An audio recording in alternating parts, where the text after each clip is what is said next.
Welcome guests, parents, CI family and friends, and most especially descendants and relatives of the veteranos de la Revolution of Silang. Tonight we wish to share with you some very important events that took place in Silang many years ago. This is our way of honoring our great-great-grandfathers who fought to keep Silang free from the Spaniards who ruled their country for almost 4 centuries. But before we do that, we would like to give you a short historical background. There are evidences that Silang existed as a pre-colonial settlement. Upon arrival of the Spanish missionaries, we found people practicing pag-alito or ancestor worship with their own priests. They used native idols and musical instruments, none of which exist today because the missionaries had them destroyed. Here is a dance depicting pag-alito.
Long before Ferdinand Magellan came ashore on Homanan Island, Eastern Samar in 1521, waves of civilization had already arrived in the Philippines. They came via land bridges when the level of the China Sea was comparatively lower than now. After the land bridges disappeared, waves of immigrants from South Asia came to the Philippines on different types of watercraft, the best known of which were the barangays. These boats could carry many families, coming from the hinterland of South Asia in the north and the land from the migration route. These early human beings came to settle in Luzon and in the southwestern part of Palawan.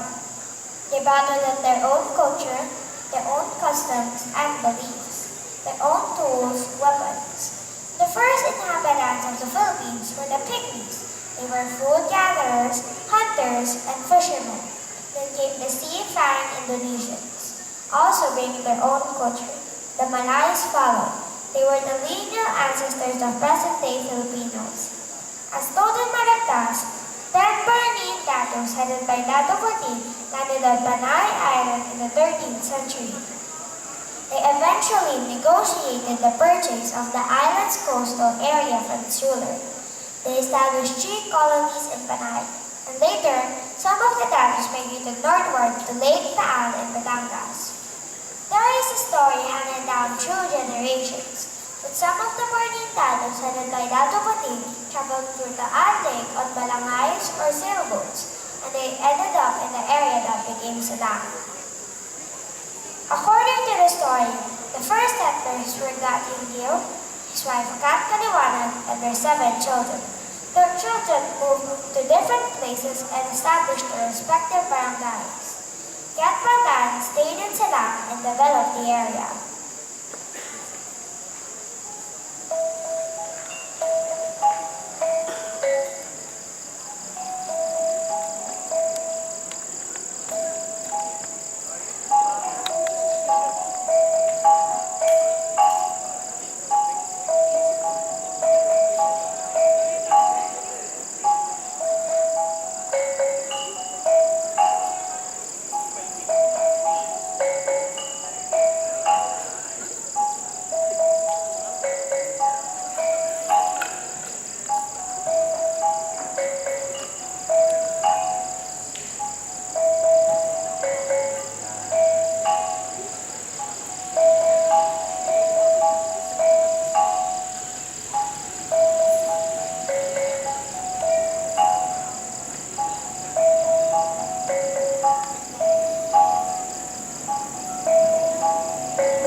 immigrants from India, China, Japan, and Arabia reached the Philippines. Before the arrival of Ferdinand Magellan, the Portuguese explorer came in 1521 under the banner of King Charles I to Spain. So when the Spaniards arrived in the 16th century, the natives of the Philippines already had a high degree of civilization, and there was already a thriving one in Silang. Here is a typical scene in Silang town during those days.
a typical scene in some barrios of Silang, we see men tilling the land with their clothes and women planting. And here, the music being played is a Silang word song of long ago.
Spaniards in the 16th century. Like the foreigners who came before them, they brought with them their own culture, traditions, music, and dance. The town plazas surrounding structures like the church and municipios that we see today were patterned after those of Spain. To this day, Spanish or Spanish-influenced music and dance are played and performed in the Philippines. And here is a Spanish-influenced folk dance called Jota Caribeña.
missionaries arrived in Silang in 1581. Then came the Jesuits in 1599. Diego Magsama, a blind former native priest, and his wife assisted the Jesuits in converting the people of Silang to Christianity. Under the Jesuits, Silang Church was constructed from 1615 to 1635, and in 1640, the statue of Our Lady of Candelaria was installed in the church. And now, here are the events that led to the Philippine Revolution of 1896 to 1898, in which Cavite was the seedbed of the revolution. First, the seizure of vast tracts of land from Caviteños. In the late 16th century, the King of Spain gave various land grants to the conquistadores, including 9 in Cavite.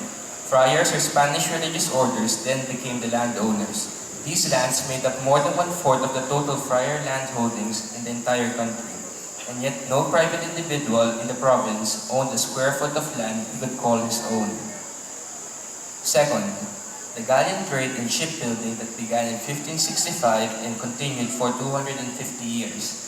Many of the early ships that sailed from Manila across the Pacific to Acapulco carrying spices, silver, gold, silks, and other luxury goods were built in Cavite El Puerto, now Cavite City, through forced labor.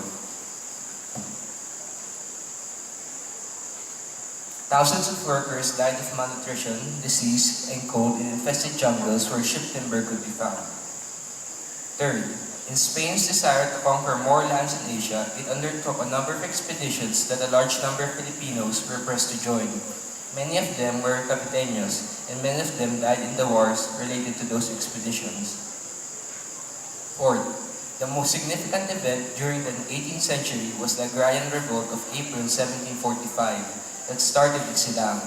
This was due to a land dispute with the Binyan estate of the Dominican Fathers. In a fraudulent land survey, half of the land belonging to Silang, which included what is Carmona today, was measured as part of the Binyan estate. Silang menfolk drove the friars and their Chinese and Chinese mestizo tenants from Maguyang back to Binyan. Revolts spread to towns with friar lands, such as Bacoor, Parañaque, Agonoy, and San Mateo. On March 9, 1746, the Silang territory was purchased from King Ferdinand VI of Spain for 2,000 pesetas to prevent it from becoming a friar land like the other towns of Cavite. Fifth, the execution of 3 Filipino priests, Fathers Gomez, Burgos, and Zamora. They were accused of involvement in the Cavite Mutiny of 1872 by about 200 soldiers and workers in the Cavite Arsenal, the home base of the Spanish Far East Fleet. Sixth, the transfer of 7 Cavite parishes under Filipino priests to Spanish regulars. The revolution started in Cavite El Viejo, Cavite today, on August 31, 1896. 2 weeks later, on September 12, 13 prominent Caviteños were executed by a Spanish firing squad for alleged complicity in the uprising. In August 1896, General Aguinaldo of Katipunan's Magdala Factor wrote letters to Capitan Vito Belarmino, Capitan Lazaro Fianzol, Capitan Isidoro Montoya, Capitan Hipolito Iron, ordering that Capitan Vito Asclono to launch an attack against Spaniards in Silang. On September 2, 1896, while the Spanish forces were positioned in a convent, Silang townspeople gathered. Under orders from Capitan Vito, Capitan Martin Medina announced that the revolution had begun.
Magallanes, Marcela Matansakay, Lazaro Clapson, Martin and Carlos Toledo attacked the Spanish forces encamped in the church and convent. After a two-day battle, the Guardia Civil surrendered to the Silang forces, but killed in the battle were Hermogenes Ame, Modesto Amon, Valeriano Loyola, and Jose Sangraya. On September 8, news reached Silang that Spanish infantrymen were getting ready at their headquarters in Santo Domingo to retake Silang. Responding to General Vito's call to prepare for an attack by the Spanish forces, Silang forces lay in wait in Malaking Ilog, Iba Creek, and Pasong Guevara. They were armed only with bolos, spears, and a few crude homemade guns. After a skirmish in Malaking Ilog in the afternoon, the Spaniards entered town and fighting followed in Pasong Guevara.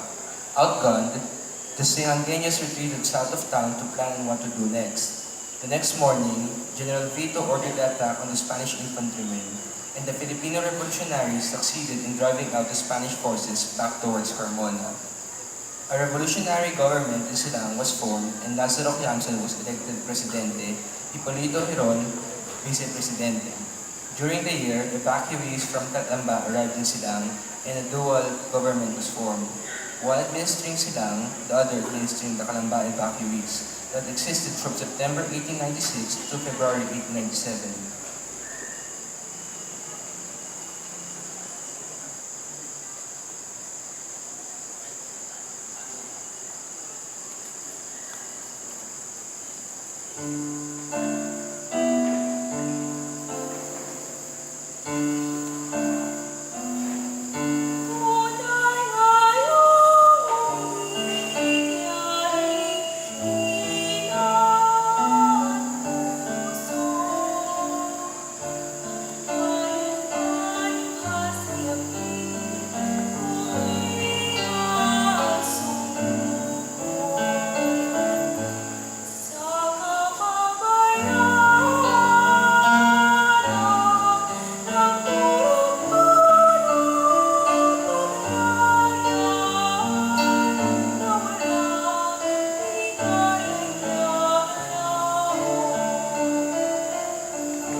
above were ordered to carry weapons, and women were asked to make a novena, which was considered a major weapon against the enemy. On February 11, 1897, Capitan Martin Medina gave orders to revolutionaries to patrol the town at nighttime, and at dawn to position cannons at specific sites in preparation for an attack by the Spanish forces. On February 16, 17, and 18, 1897, General Lachembe led around 35,000 infantrymen from Spain in a massive campaign to recapture Silang. Fighting started at Pasong Kaong, Malaking Ilog, Munting Ilog, Pook, Pasong Guevara, Iba, and Ilog Bayan. On the 19th day of February, Silang fell to the hands of the Spaniards.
met and decided to recapture Silang. The following day, General Aguinaldo arrived with 2,000 forces in an attempt to retake Silang. But after a bloody encounter, the revolutionaries were heavily outnumbered and outgunned. Silang was left in ruins. Enemy forces burned everything in sight except the church and convent, which housed them.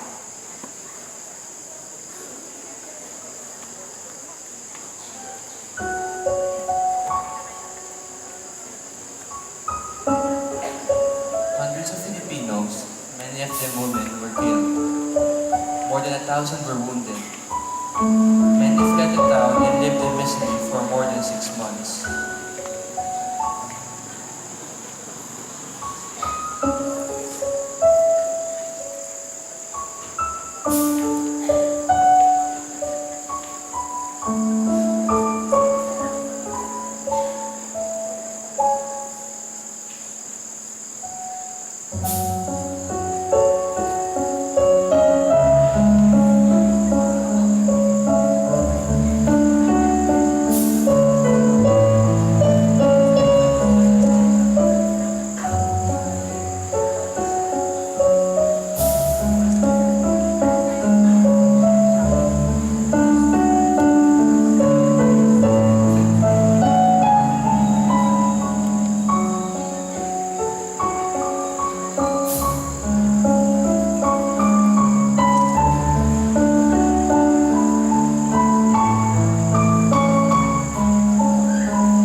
December 14, 1897, the Pact of Biak na Bato was signed ending hostilities between the revolutionaries and the Spaniards. General Aguinaldo, along with General Vito Valentino and other officials of the revolutionaries, agreed to go to Hong Kong. In 1898, Katipunan and Silang were survived, and Lazaro Capson was named commander of the revolutionary forces.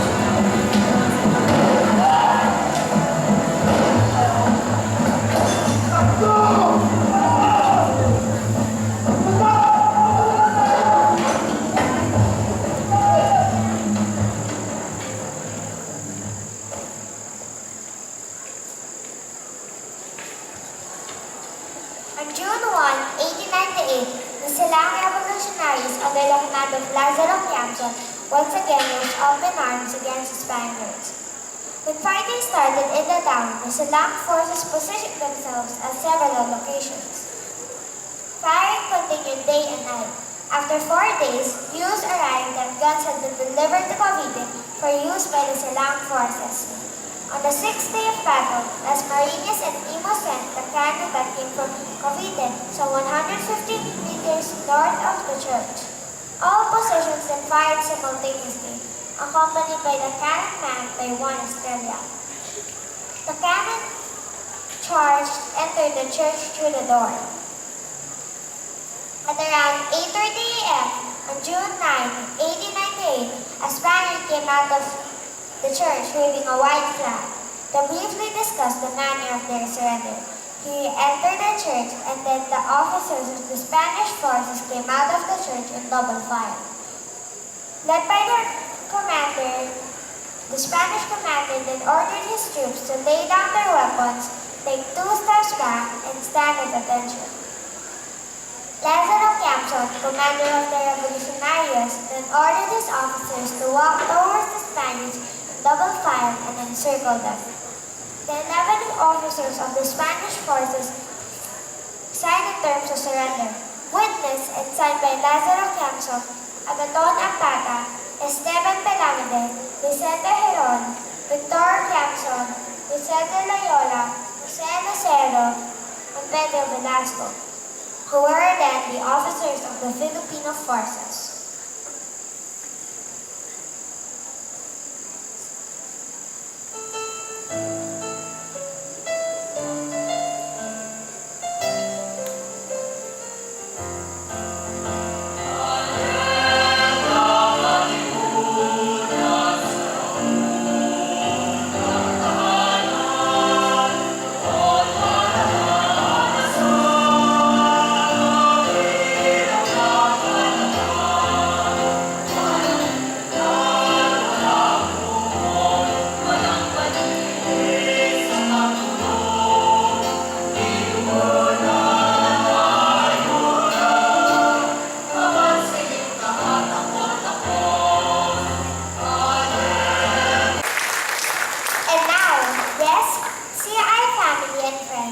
We would like to honor the heroes of 1896 to 1898.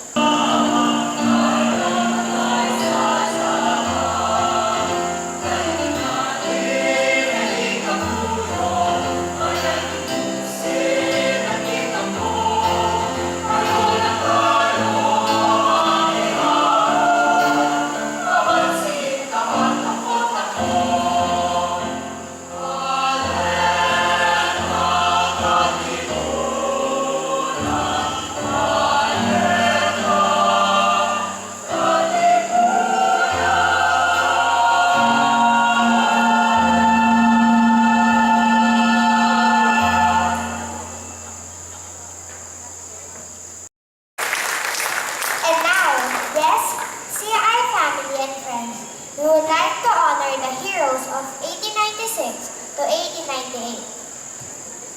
Would the descendants and relatives of our heroes please stand as the names of our great-great-lolos? Okay? Relatives included, no matter how many degrees, miski po malayo kamag-anak, basta kamag-anak niyo yung ginawag, pararangalan po natin kung pwede lang po lumayo kayo sa mga kamag-anak na miski malayo. Francisco Ambalada, tumayo lang po kung may kamag-anak ni Francisco Ambalada. Ignacio Ambalada,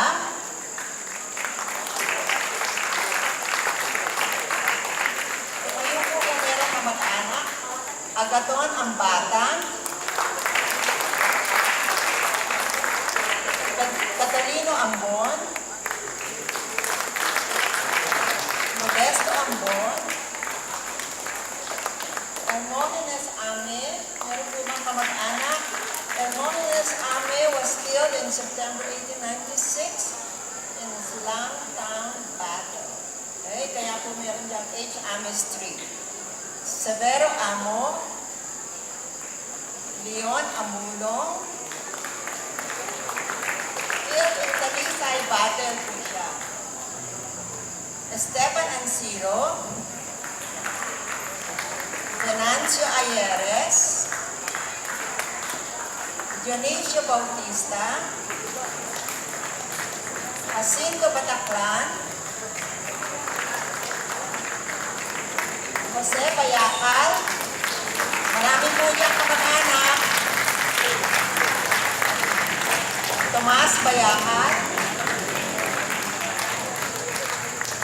Guillermo Bayan, hanggang po magsasanda nandyan,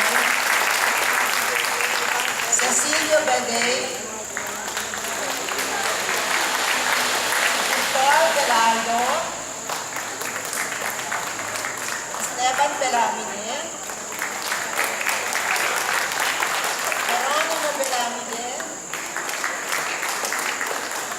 General Vito Bellarmino, ang pinaka-importante Bellarmino ng Silang. Antonio Belen, Antonino Belen. Pedro Benigna, killed in Litlit fighting in 1897. Marcelo Benitez, Isaias Benjamin, Anacleto Camposanto, Andres Canuel, Brucoso Canuel, Augusto Caparas, Victoriano Caparas, Camelo Capaya, Marcelo Caranay,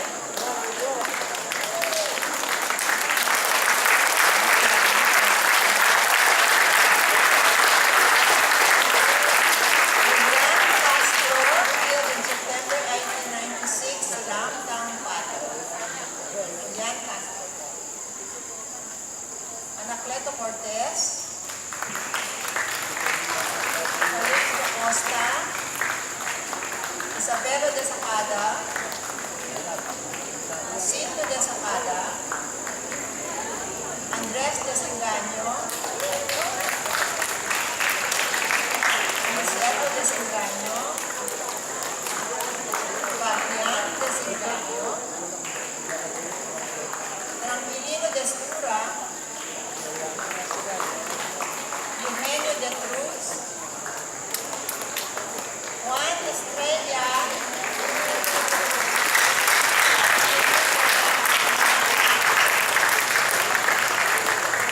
Francisco Gallardo,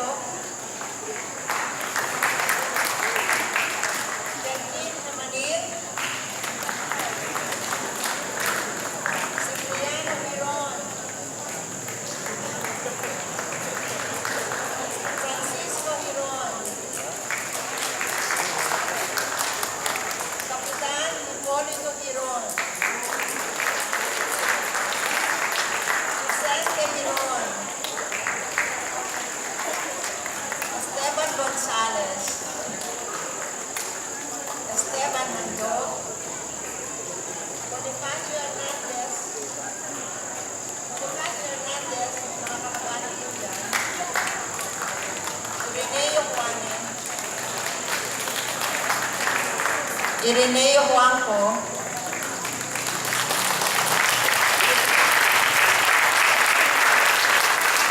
Hugo Canlong, Jose Quiamzon,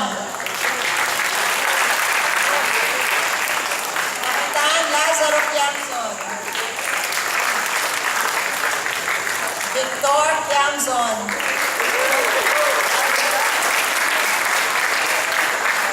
Luis Laki, Gervasio Lavinia, Pedro Loyola,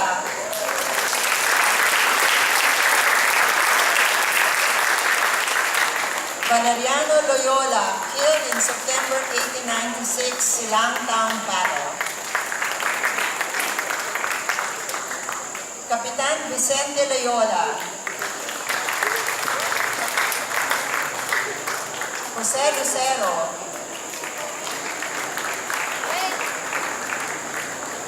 Marcelo Magdansakay, killed in 1897 fighting in Bitlit.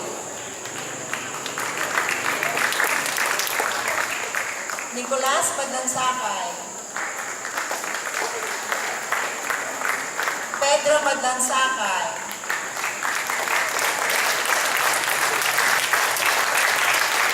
Mariano Wasungsong, Kapitan Martin Medina,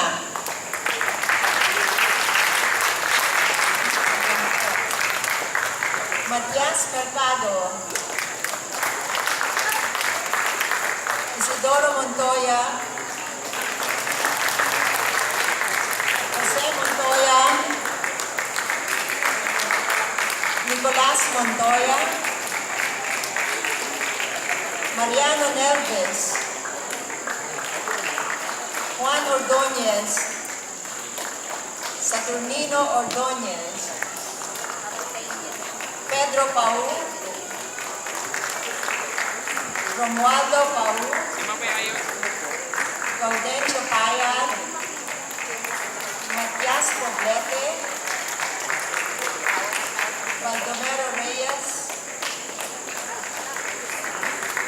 Manuel Ramos, Isidoro Reyes, Marcos Reyes, Mariano Reyes, Teodoro Reyes, Engracio Salazar,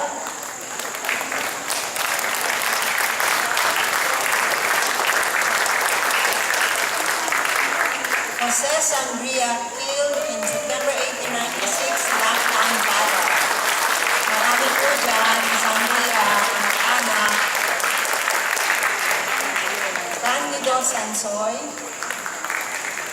Manuel Set, Pedro Sinsin, Mariano Talay, Monico Tibayan, Andres Toledo,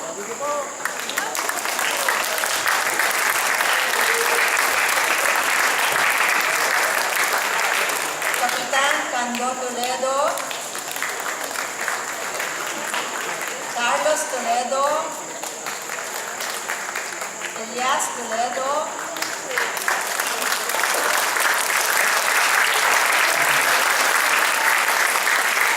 Eustaquio Toledo, Fructuoso Toledo,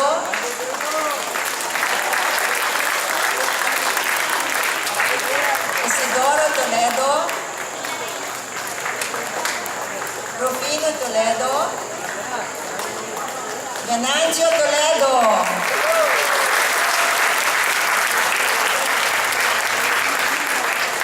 Victor Toledo, Faustino de Vega, Kapitan Pedro Velasco, at Gregorio Vicente.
concludes our presentation this evening. Thank you all for coming and helping us honor our courageous great-great-grandparents who followed their companions to keep our country free. Special thank you to the descendants and relatives of our heroes. Thanks also to tonight's performers and their parents, to Miss Nina De Leon, our dance director or choreographer, choir director Joshua Vidal, and everyone in CI family who made this presentation possible. Last but not least, CI would like to thank Major Tim Holland of the United States Air Force for taking the time to come to Silang and be part of our show. As leader of the Guardia Civil, we hope you all enjoyed the show. Have a nice evening, everyone!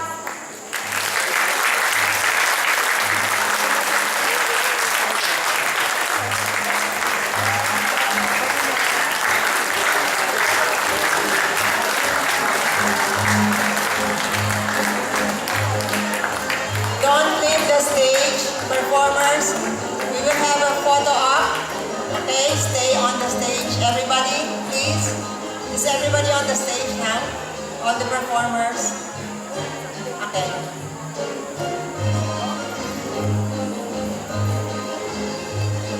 Is everybody on stage, please? I don't see everybody. Diyan na lahat.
Okay, audience, whoever would like to have their pictures taken with